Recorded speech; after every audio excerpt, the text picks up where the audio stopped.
We're in an all-new 2010 GMC Terrain. This is a compact crossover, although it's really not that compact. As you can see, 6'1". I have at least 4 inches of headroom. So we spent a week with this car as part of our extended test drive. And obviously when you drive it for a week, as opposed to driving it around the block or even for a couple of hours as we did at the launch of the Terrain, you pick up on some things. We'll start with the good. I gotta tell you, this car, technology-wise, is hands down head and shoulders above the rest. It's premium, if not near luxury. The navigation system, the graphics are just above and beyond. They really stepped it up there.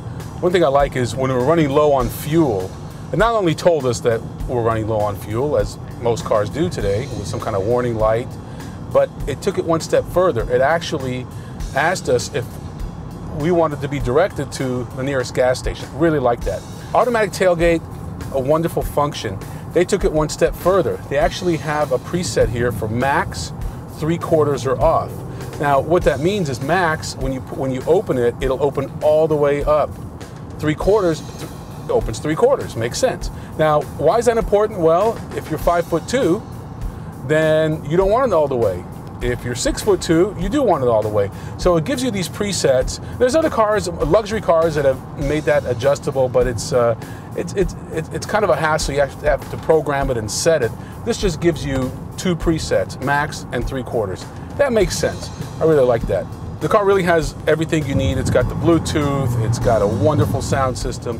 Very comfortable seats. We took a good lengthy trip. Wonderful, great support. Car handles well. Now, I will say this, it doesn't rain in Southern California too often. It did rain this week. This is the front-wheel drive model, not the all-wheel drive model. Car was a little squirrely.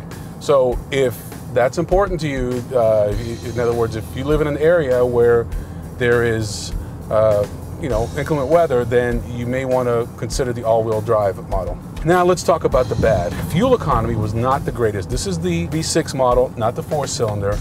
And it was supposed to get in the 20s, and we didn't get in the 20s. We were getting more like 16 or 17. Not exactly, punching it real hard, but that's what we got. The computer doesn't lie. My other complaint is the turning radius. The turning radius on the Terrain is probably one of the worst we've seen. I'm used to driving larger SUVs like my Land Cruiser that has a much better turning radius. And this, I felt that was more maneuverable in tight spots. So definitely a knock on the Terrain in that regard. Otherwise, extremely comfortable, as mentioned. Love the styling. With the Hummer brand essentially leaving GM and maybe going away completely from the American market, when you look at the exterior of this vehicle, it's very masculine. It's got the nice squared off wheeled wells, the fender flares.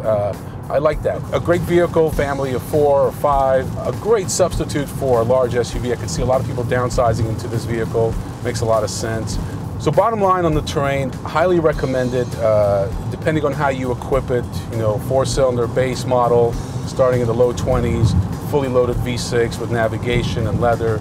You're approaching the low 30s on that. So since this is a GM product and GM is struggling right now, sales are down, economy's definitely down, you can definitely work a pretty good deal on this vehicle.